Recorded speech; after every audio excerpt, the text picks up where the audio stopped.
Live from the campus of Washington and Lee University, this is a Channel 18 Rockbridge News Update.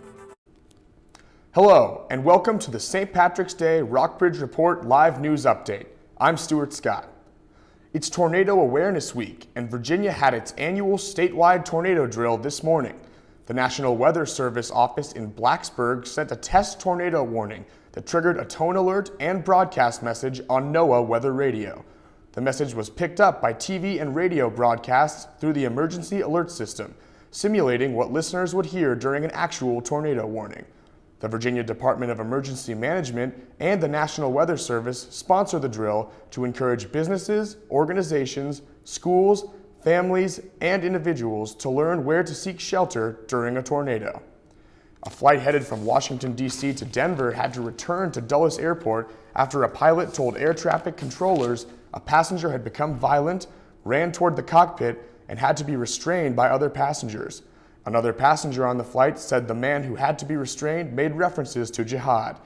United Airlines spokesman Luke Punzenberger said in an emailed statement that Flight 1074 returned after takeoff Monday evening. Local police met the aircraft at the gate and detained the passenger, he said. His statement did not provide further details about what happened on board the Boeing 737. St. Louis County officials announced on Sunday they have a suspect in custody in the shooting of two police officers in Ferguson, Missouri. The officers were wounded Wednesday as a protest was winding down outside the St. Louis Suburbs Police Department.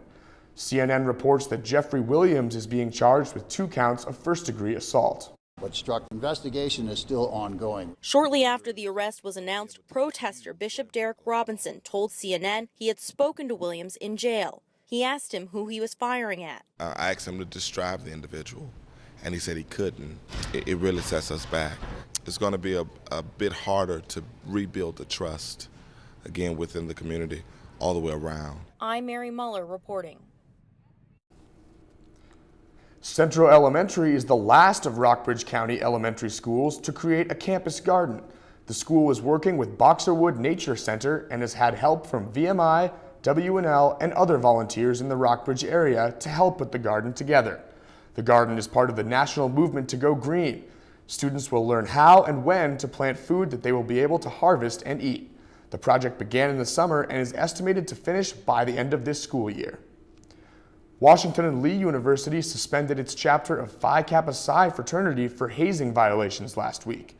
President Ken Ruscio says an active member used a stun gun on a fraternity pledge and threatened others with the weapon. This suspension comes only days after the University of Oklahoma suspended its chapter of Sigma Alpha Epsilon fraternity. The members of Oklahoma's SAE chapter were taped singing a racist song that included language about lynching and racial discrimination. These suspensions bring to the national spotlight the issues of hateful speech and violence within fraternities. Both SAE and Phi Kappa Psi have released statements expressing their zero-tolerance policies on hazing and discrimination. Tune in Thursday to learn more about community reactions and legal implications for the fraternities. Sweetbriar College's faculty is seeking a meeting with the board of directors to discuss alternatives to closing the private women's school. Faculty members approved a resolution opposing the shutdown during a special meeting Monday night. Assistant Professor Marcia Tom Cayley tells the Roanoke Times that people across the nation have suggested ways to save the college. She says the faculty wants to meet with the board to discuss options. Sweetbriar announced earlier this month that the class of 2015 would be the final graduating class at the 114-year-old college. Some 700 students were enrolled at the college this year. President James Jones Jr. cited financial reasons for the closure. That's all for this news update. Tune in on Thursday at 4:30 p.m. for updates to these stories, as well as your weather and local sports updates. And for more information, visit rockbridgereport.washingtonandlee.net. Happy St. Patrick's Day, and have a great evening.